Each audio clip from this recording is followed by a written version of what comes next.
I want to ask you a really important question. Why do you work? Seriously, why are you working so hard building your online business? Why are you showing up to do what you do every single day? Not necessarily what are your goals, but what is the why behind your goals? You need to know the why when things get hard to stay the course. But maybe more paradoxically, you need to know the why when things go well and you reach all your goals. Because here's a follow-up question. If you made millions of dollars online, would you keep working? I have, and I am. I wonder why I work. Some people have asked me that.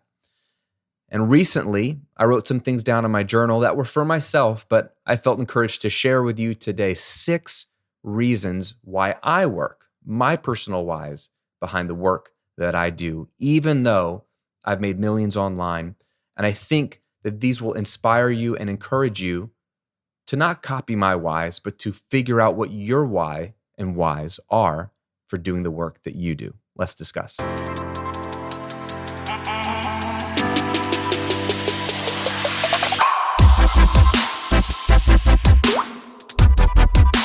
Welcome to episode 110 of the Graham Cochrane Show, where I'm here to help you build your online business, work less, and live and give more. I'm your host, Graham Cochrane. Pumped to hang out with you today. We're going to zero in on the work part.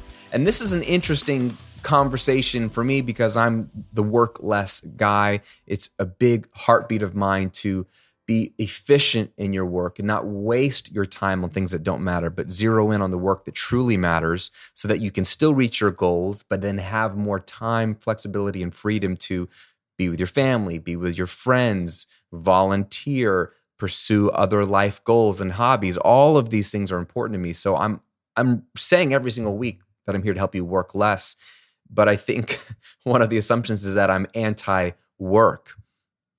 And nothing could be further from the truth. I'm anti-wasting time, and I'm anti-working on things that aren't necessary. Work is really, really important. We're going to talk about why I work here in a minute.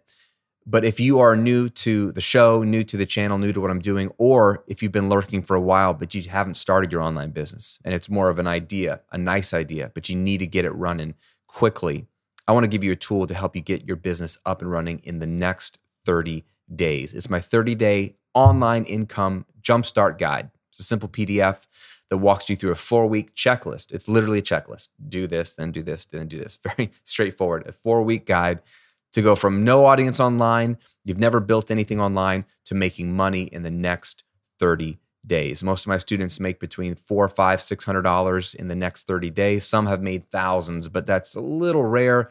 But it is set up for you to get an early and quick win and have built the foundation for your online business that then you can scale and do all the stuff that I'm talking about here on the show every single week. It's free, my 30-day online income jumpstart guide. So grab it at grahamcochrane.com/jumpstart.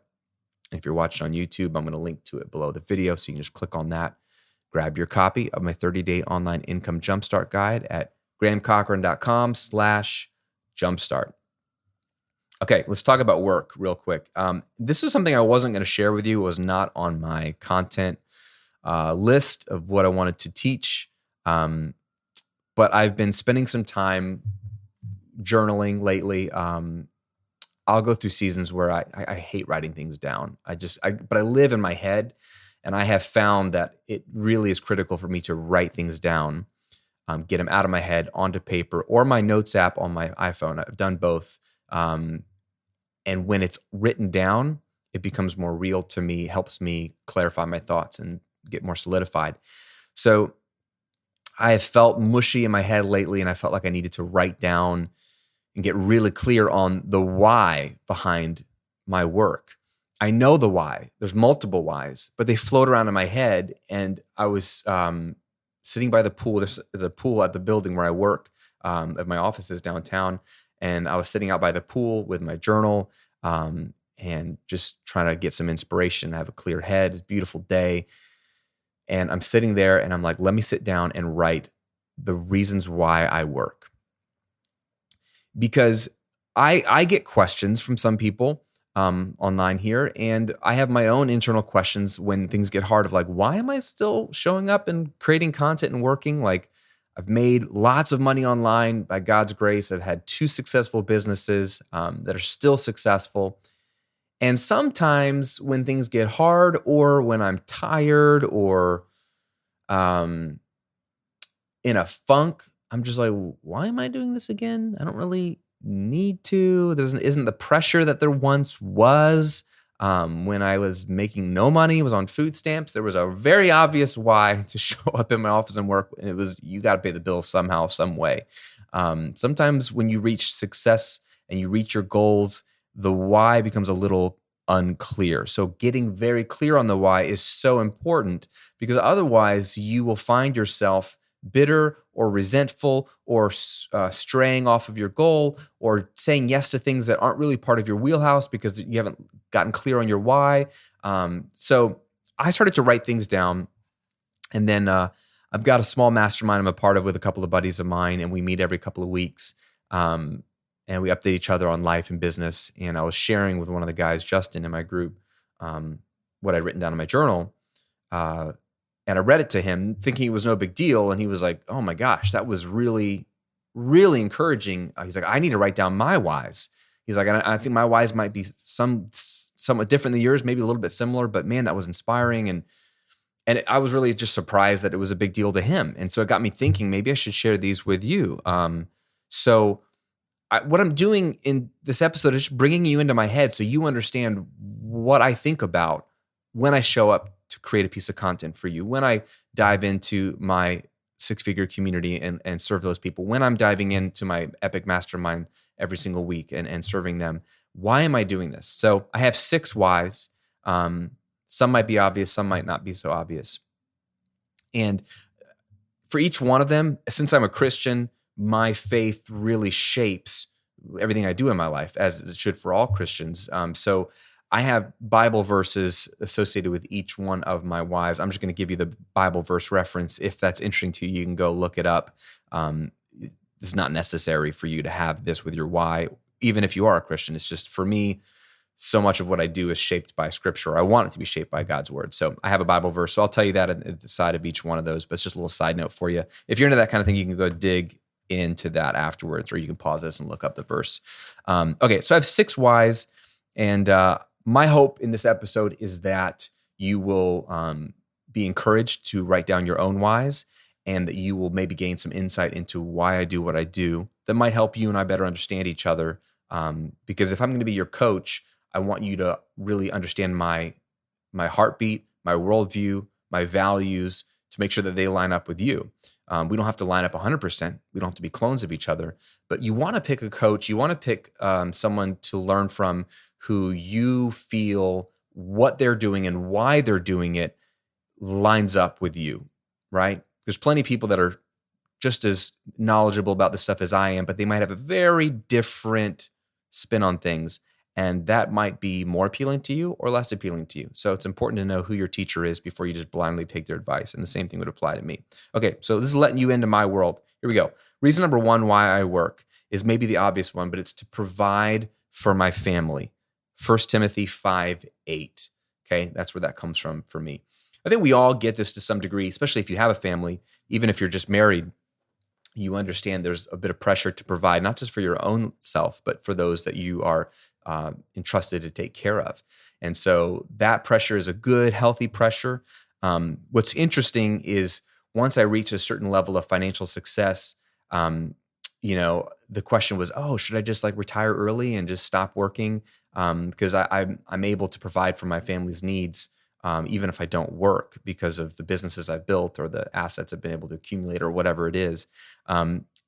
The reason why I still need to provide for my family through work, even though I have other sources of income, I think is at this stage, since I have kids in my home still, is to teach them that that's where money comes from. It comes from work, right? I'm teaching my daughters to become investors and maybe business owners.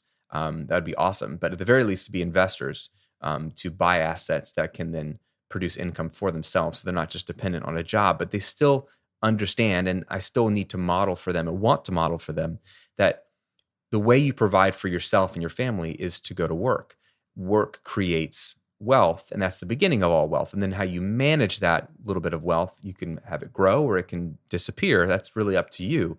But I want my kids to see that daddy still goes to work. Now, I don't work very often. And when this episode's airing, my kids will have just gotten out of school. It's the summer, so they're off for the summer. And this summer, I'm collapsing all my work down into one day. I'm just going to work one day a week so that I have 6 days to spend with my kids in the summer. Since they're not at school, I don't want them to have a nanny or childcare this summer. We've done that in the past, but the last couple of summers, we've just tried to, my wife and I tag team. She runs her business and she works 2 days a week. And I've been reducing my work weeks down over the years. And this summer, I'm just going to work 1 day a week and spend more time with my kids. So they know that daddy doesn't work a ton, and they know that daddy's work is flexible, and they know that's because of the businesses that I've built. But if I didn't work at all, I think that would send a weird message to my kids. And it would just, it's possible. It's not that it's a bad thing, but I would have to really continue to explain that work is important. So I want to work. Obviously, my first why is to provide for my family's needs. That's one of the things I'm called to do as a man, the head of my household, is to provide for my family. Kind of obvious. So we'll move on from that one. The second reason why I work is to provide for my family's future. Okay? And that comes from Proverbs 13:22. I could go to work now and help pay the bills now and set my family up for success now. But I'm going to work also a little harder or for another goal to make money, not just for this month, but to create generational wealth, right? To set my daughters up for success, to give them opportunities that maybe I didn't have, to set their children, my future grandchildren, Lord willing, up for success, to set the Cochrane family up in such a way that the wealth that God's allowed me to create through my businesses doesn't disappear. That would be super sad for me if Shay and I worked hard with our businesses, we're able to build wealth by being of value and service to people in the marketplace, which is a beautiful thing. But then if it just was spent during our lifetime and then gone, to me, that would be a major missed opportunity. I want to spend the money that we earn and enjoy it, and we do. I'm excited. Like, we're building a new house here in Tampa, and we'll be able to move in this summer.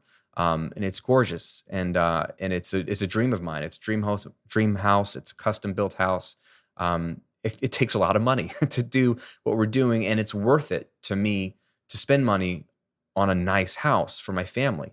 But if I spent all my money on my family now, that would be a huge missed opportunity in my mind, because I want to create generational wealth for my kids, their kids, their kids' kids, and create something that doesn't dwindle, that actually creates income. Build a nest egg, or an investment portfolio, or whether it's of just stocks, bonds, or houses, or whatever it is, that can continue to create income for years and years and years, where it makes more money than I ever did. Right? When your money makes more money than you do, that's true wealth. That's incredible. So that's one reason why I go to work as well, not just to take care of my family's needs now, but to provide for their needs in the future, and then their kids' needs and their kids' needs. I want to be a difference maker in my family tree. Have no control over what my future generations will do, but I can at least set a precedent and give them a leg up. And I think every parent wants to set their kids up to be in a better position than they were. And that's a beautiful thing. I think that's human kindness in its best. Like, love people well, start by loving your family well. And don't be so wasteful that you just blow all the money on yourself or even on your nuclear family, but build some wealth, even if it's a small amount, so that your kids' have an opportunity that maybe you didn't have. So that's the second reason why I work, to provide for their future. The third reason why I work is to give to others, to have something to share. Ephesians 4:28. Okay? A huge heartbeat for me is, and it's part of my tagline of this show, is to give more. So I believe, as a Christian, that, and if you just read the Bible cover to cover, anywhere in there, Old Testament, New Testament, you can't miss it. It's the same. we are designed to not work just to provide for our own needs, but it's to provide for the needs of others, whether it's through a tithe, giving a tenth of your income to your church or your synagogue if you're Jewish, or to a charity of your choice if you're non-religious, or just free will offerings, just helping people out. It's not tied to your church. It's just like paying for people's adoptions or just helping someone pay their rent when things get tough or whatever it is. Like when you have money, even just paying for the person in the grocery store they forgot their wallet, like having extra money is one reason why you work. You work to provide for your own needs, but you also work, and I get this again straight from scripture, to have something to share with others. Not like, oh, I probably should give. Like, no, it's one of the reasons why as a Christian you're called to work is to be able to give to others. So what Shay and I love to do is to be generous with the money God's given us in our businesses. So we give a big percentage of our profit from all three of our businesses away to church and to multiple charities. And then we have a pile of money. I think I've talked about this before, that we save a percentage of our business profit every month. It just accumulates in a savings account called undesignated giving. And it's just there for when things do come up. Like I said, a friend is going to apply for adoption, and adoptions are very expensive. And so if they're asking to raise money or fundraise for that, or somebody has a GoFundMe for something that came up, I have money I can donate to that. Or hurricane relief, in Florida, I'm really sensitive to the damage hurricanes do because it affects even our own community. So anywhere in the world where there's just massive damage because of a hurricane or a storm, like I like to be able to donate to organizations that can help with hurricane relief and stuff like that. So that money has to come from somewhere. And so we just accumulate a pile of money that's already designated to give, but we just don't know who to give it to yet. So that is one part of our income. And it's just planning ahead to give. The more money I can make, since we've decided a percentage of our income to give away, the bigger that percentage is. Giving is so important. And I think it is a Christian ethic, but I think it should be a worldwide ethic that those who make money should be able to give money. And that includes all of us. If you make $10,000 a month, part of that should be given away. If you make $10,000 a month or a year, if you make $10,000 a year, if you make $10,000 a month, it should be the same. If you make $100,000 a month, it should be the same. At every level of income, you should be a giver. That's why percentages are so wonderful. Commit to a percentage of what you're giving away. And then as you make more money, that pile of money to give away grows. So I might have all the money I need for my family, but if I stop working, I won't have anything to give to others. So that's one reason why I continue to work, is to have something to give to others. Reason number 4, why I work: to be a light in the darkness. Matthew 5:16. So let me just get specific with this niche here, the business space, and we can be more specific, the online business space. If you've dabbled in this stuff, that this is a pretty egotistical, money-centered, hustle-oriented niche to be in. There's a lot of people educating in this space, showing you, telling you how to make millions online. And it's all about the flash and the bling and the money and the lifestyle.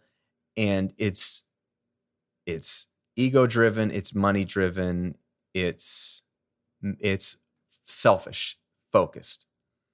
To me, that this is a dark space to be in. I look at it, not that these people are evil people. I just look at it and I go, ugh, it's just yucky, right?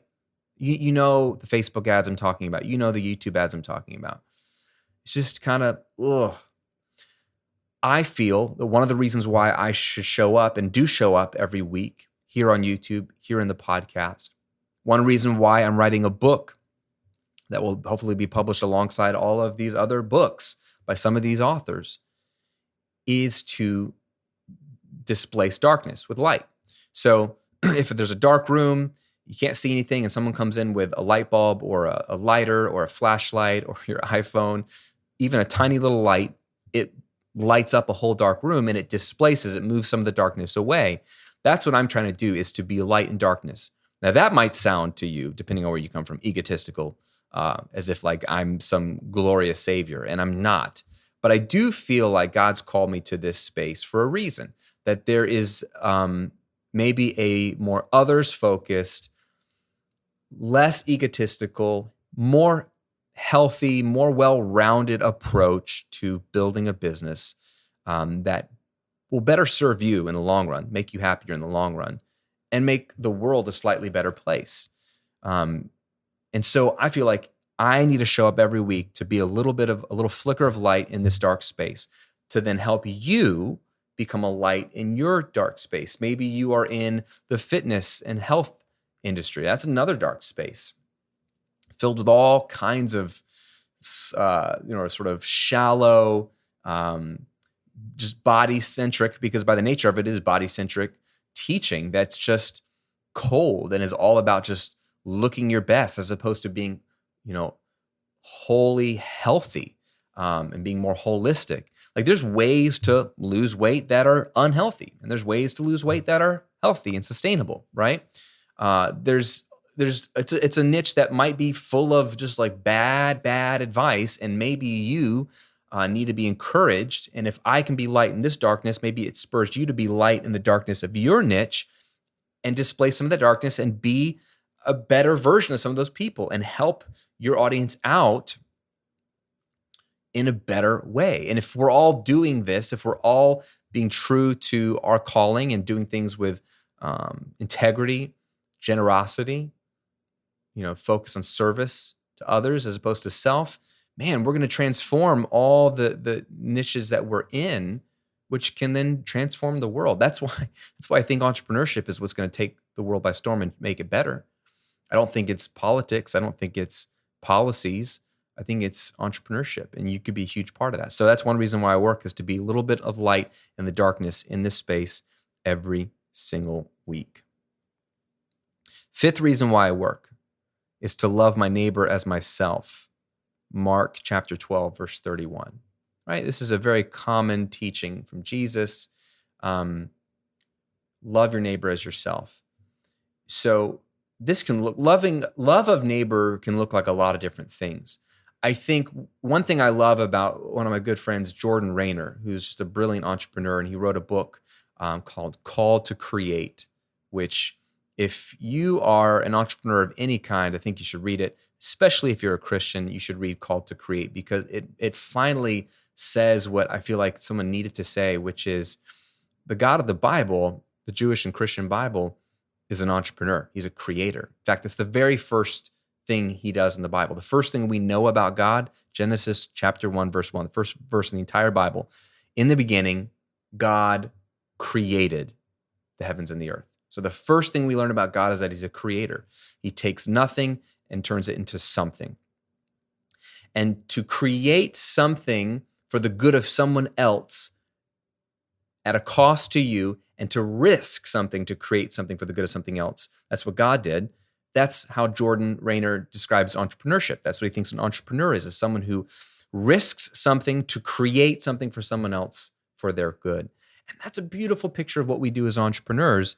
And he makes the case that that's how we can primarily love neighbor as self, is to create products or services that make people's lives better. And then when we're delivering those products and services, do it with true customer service and with ethical practices and with love and with charity. And like, if someone needs a refund, give them the refund.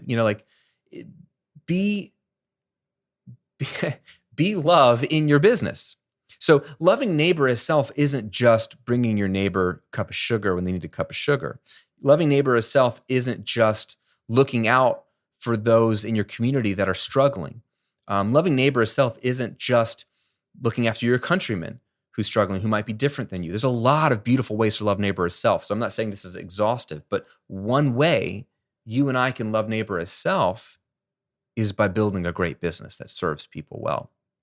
So every day I go to work, when I create a piece of content, when I coach my students in my membership or my mastermind, when I serve my customers, when I interact with them, when I interact with you on a comment under a YouTube video, I have an opportunity to love you as my neighbor because you are. You're my fellow human being. No matter where you live or what your background is, whether we share a faith background or not, you're my neighbor. That's the whole story of the Good Samaritan when one of the lawyers who Jesus says, love your neighbor as yourself, tries to become smart and says, well, Jesus, who's my neighbor then? Like, let me know who that applies to. And Jesus then tells him this story of the Good Samaritan, with the point of the story being, who's your neighbor? Whoever you come across, okay? There's no people group you can exclude and be like, well, I don't have to love them. They're not my neighbor. Like Jesus is saying, everybody's your neighbor, bro. Not that you have to help everybody. That's virtually impossible. But all people are created equally in the image of God. So we should love them all as neighbor. And if you love yourself, you should love your neighbor in the same way. So there's a beautiful equality there. And that's one reason why I work, is to love my neighbor.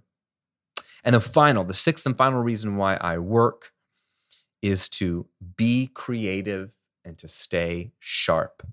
This is from Exodus chapter 35.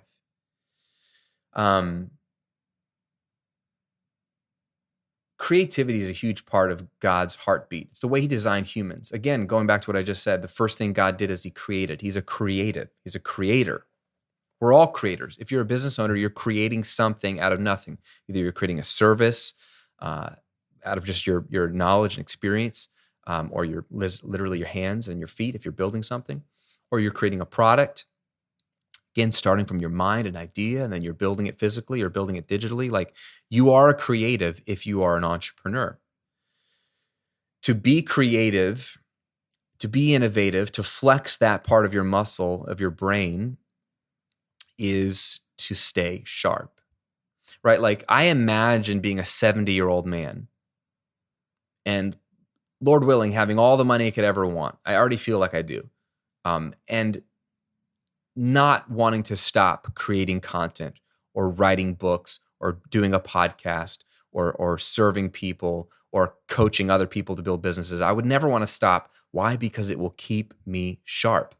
I want to keep my brain sharp. I want to do things skillfully. I want to do things with creativity just for the sake of doing things for creativity, right? That's one of the reasons why I pulled that Exodus 35 verse, is you see God's heartbeat for creativity and beautiful things that aren't just functional. God's not just all about function, right? He's all about beauty as well. And that's what he's telling all these skilled artisans to build a beautiful robes for the priests in the tabernacle, like lace it with gold and all these beautiful things that are pointless. They're not functional. They don't add to the function of worshiping God or for the religious duties that he has for his people.